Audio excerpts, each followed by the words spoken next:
Imagine you are ready to head out for the day, but your car just cranks and cranks without ever firing up, or maybe it suddenly dies while you are sitting at a red light in heavy traffic.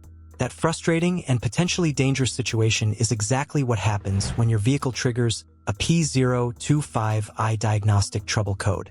This code means there is an open circuit or a general malfunction in the fuel pump module control circuit. It is a generic powertrain code that you will find on most modern vehicles equipped with a dedicated fuel pump control module, including brands like Ford, Chevrolet, Dodge, Chrysler, and many others. In the old days, cars did not need much fuel pressure to run, but modern fuel injection systems require very high and precise pressures to keep the engine performing at its peak. Your engine control module relies on the fuel pump module to act as a middleman that regulates exactly how much pressure is in the lines at any given moment.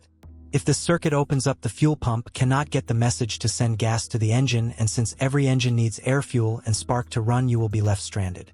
The symptoms are usually very obvious. Your engine might not start at all, or it might stall out unexpectedly. You might also notice poor engine performance, a drop in your miles per gallon, or even a strange smell of raw fuel around the vehicle.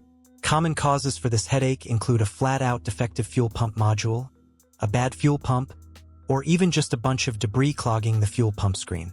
Since the wiring for these systems is often routed under the car along the frame rails or rocker panels, it is very common for wires to get pinched, melted, or cut by road debris. To start fixing this, you should check for any technical service bulletins for your specific make and model, because there might be a known factory fix that can save you hours of work. One quick backyard trick if your car won't start is to have someone crank the engine while you give the bottom of the fuel tank a firm hit with a rubber mallet. If the car starts up, that vibration likely dislodged some debris or a stuck motor, and you know for sure you need a new fuel pump.